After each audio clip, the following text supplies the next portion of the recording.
Assalamualaikum warahmatullahi wabarakatuh. Perkenalkan, nama saya Jumriana, kelas C1, NIM B2506021.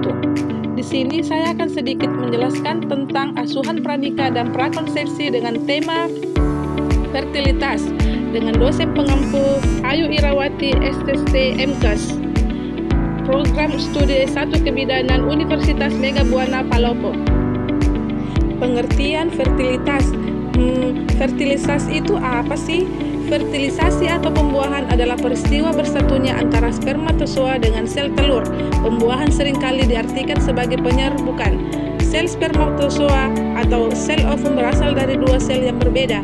Maka untuk dapat bertemu dan bersatu, kedua unsur tersebut harus melalui perjalanan panjang dan mengalami proses persiapan SEA. Tempat pertemuan harus memenuhi syarat bagi sel spermatozoa dan sel ovum.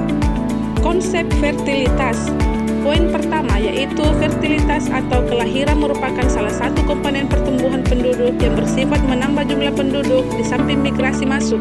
Kelahiran bayi membawa konsekuensi pemenuhan kebutuhan tumbuh kembang bayi tersebut, termasuk pemenuhan gizi dan kecukupan kalori, perawatan kesehatan dan gilirannya. Bayi ini akan tumbuh menjadi anak usia sekolah yang menuntut pendidikan, lalu masuk angkatan kerja dan menuntut pekerjaan.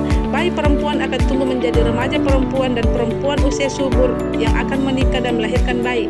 Poin kedua, fertilitas adalah kemampuan menghasilkan keturunan yang dikaitkan dengan kesuburan wanita atau disebut juga fekunditas.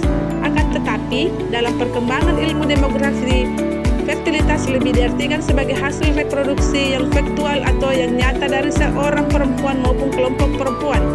Dengan kata lain, fertilitas ini berkaitan dengan banyaknya bayi yang dilahirkan ke dunia dalam keadaan hidup. Selain itu juga fertilitas menyangkut peranan kelahiran terhadap perubahan dari jumlah suatu produk. Syarat terjadinya fertilitas yaitu sel telur harus matang, kemudian harus mengalami kapasitas khusus pada spermatozoa. Pembuahan merupakan pengaktifan sel telur dan sel spermatozoa. Tanpa rangsangan, sperma sel telur tidak akan mengalami pembelahan atau cleavage dan tidak akan perkembangan embriologi. Dalam aspek genetik, pembuahan meliputi pemasukan faktor-faktor hidritas, pejantan dan dalam sel telur.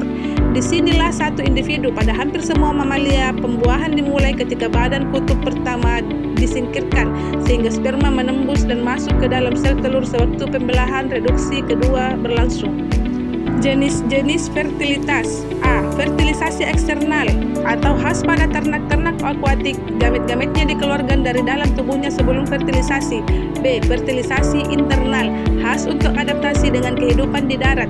Sperma dimasukkan ke dalam daerah reproduksi betina, kemudian disus dengan fertilisasi.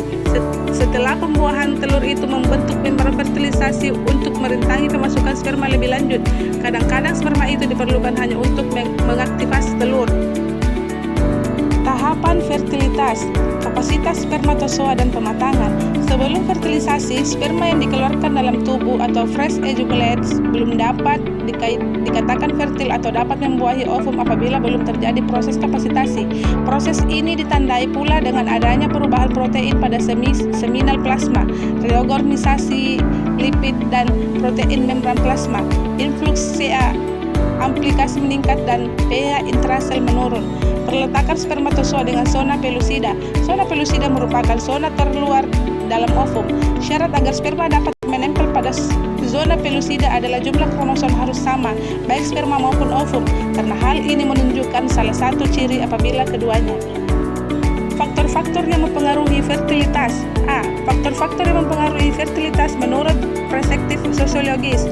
Faktor-faktor sosial, ekonomi, dan budaya yang mempengaruhi fertilitas akan melalui faktor-faktor yang langsung berkaitan dengan ketiga tahap reproduksi di atas. Faktor-faktor yang langsung mempunyai kaitan dengan ketiga tahapan reproduksi inilah yang disebut variabel antara. Variabel antara terdiri atas 6. A. Variabel yang berkaitan dengan tahapan hubungan kelamin yaitu faktor-faktor yang mempengaruhi terjadinya hubungan kelamin. 1. Umur mulai hubungan kelamin. 2. Selibat permanen atau proporsi wanita yang tidak pernah mengadakan hubungan kelamin. 3. Lamanya perempuan berstatus kawin. 4. Berpantang sukarela. 5. Berpantang karena terpaksa seperti impotensi, sakit, atau pisah sementara karena tugas atau belajar. 6. Frekuensi hubungan seksual. B. 3 variabel konsepsi, yaitu faktor-faktor yang mempengaruhi kemungkinan terjadinya konsepsi atau pembuahan. 1. Kesuburan atau kemandulan yang dipengaruhi oleh faktor-faktor yang tidak disengaja, atau kemandulan sejak lahir atau karena infeksi kandungan. 2. Kesuburan atau kemandulan yang disebabkan hal-hal yang disengaja, seperti minum obat penyubur atau sterilisasi. 3. Pemakaian alat kontrasepsi. C. 2 variabel kehamilan, yaitu faktor-faktor yang mempengaruhi kehamilan. 1. Moralitas janin yang disebabkan oleh faktor-faktor yang tidak disengaja. 2. Moralitas janin oleh faktor-faktor yang disengaja. 2. Faktor-faktor yang mempengaruhi fertilitas menurut perspektif ekonomi. Poin pertama, para ekonomi demografer mengetahui bahwa tingkat fertilitas ditentukan pada tingkat yang paling dasar, yakni keputusan pasangan suami istri dalam hal jumlah anak dengan pertimbangan kondisi ekonomi pasangan tersebut. Berbagai metode pengendalian fertilitas seperti penundaan perkawinan, senggama terputus, dan kontrasepsi dapat digunakan oleh pasangan suami istri yang tidak menginginkan mempunyai keluarga besar, dengan anggapan bahwa mempunyai banyak anak berarti memikul beban ekonomi dan menghambat peningkatan kesejahteraan sosial. Poin kedua, di samping itu, orang tua modern dengan penghasilan cukup juga tidak lagi tergantung dari sumbangan anak. Singkatnya, biaya membesarkan anak menjadi lebih besar daripada kegunaan secara ekonomi. Hal ini mengakibatkan permintaan terhadap anak menurun dan pada gilirannya akan menurun tingkat fertilitas. Poin ketiga, biaya memiliki tambahan seorang anak dapat dibedakan atas biaya langsung dan biaya tidak langsung. Yang dimaksud biaya langsung adalah biaya yang dikeluarkan dan memelihara anak seperti memenuhi kebutuhan sandan dan pangan anak sampai ia dapat berdiri sendiri. Yang dimaksud biaya langsung adalah kesempatan yang hilang karena adanya tambahan seorang anak. Mengukur fertilitas. Dalam ilmu demografi, pengukuran fertilitas lebih kompleks dibandingkan dengan pengukuran mortalitas, karena seorang perempuan hanya meninggal 1 kali, tetapi ia dapat melahirkan lebih dari seorang bayi. Di samping itu, seorang yang meninggal pada hari dan waktu tertentu berarti mulai saat itu orang tersebut tidak mempunyai resiko kematian lagi. Sebaliknya, seorang perempuan yang telah melahirkan seorang anak tidak berarti resiko melahirkan dan perempuan tersebut menurun. A. Ukuran fertilitas tahunan atau year performance. Children fertility mencerminkan fertilitas dari suatu kelompok penduduk, berbagai kelompok penduduk untuk jangka waktu 1 tahun. Cara perhitungan ukuran fertilitas yang terdiri dari 1. Angka kelahiran kasar atau growth birth ratio atau CBR.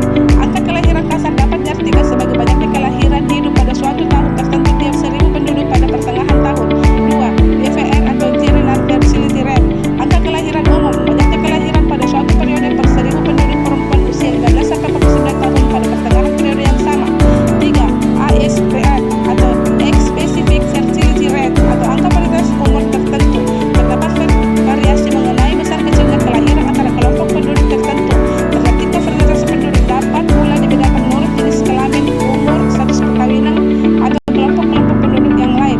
4. Angka kelahiran total atau Total Fertility Rate atau TVF. Tingkat fertilitas total definisikan sebagai jumlah kelahiran hidup laki-laki dan perempuan tiap 1000 penduduk yang hidup hingga akhir masa reproduksinya dengan catatan 1. Tidak ada seorang perempuan yang meninggal sebelum mengakhiri masa reproduksinya. 2. Tingkat fertilitas menurun umur tidak berubah pada periode waktu tertentu. B. Ukuran fertilitas kumulatif atau reproductive history atau data kelahiran yang dikumpulkan merupakan data kelahiran dari awal masa reproduksi sampai saat wawancara dilakukan atau retrospektif. Cara perhitungan ukuran fertilitas kumulatif terdiri dari 1. Children Ever Born atau CEB atau jumlah anak yang pernah dihadirkan. CEB mencerminkan banyaknya kelahiran sekelompok atau beberapa wanita selama reproduksinya dan disebut juga paritas. Data kelahiran yang dikumpulkan merupakan data kelahiran dari awal masa reproduksi sampai saat wawancara dilakukan atau retrospektif. 2. Child Woman Ratio atau CWR. CWR adalah hubungan dalam bentuk rasio antara jumlah anak di bawah 5 tahun dan jumlah penduduk wanita usia reproduksi. Nah, teman-teman, itulah tadi sedikit penjelasan tentang fertilitas. Dan inilah daftar pustakanya. Terima kasih.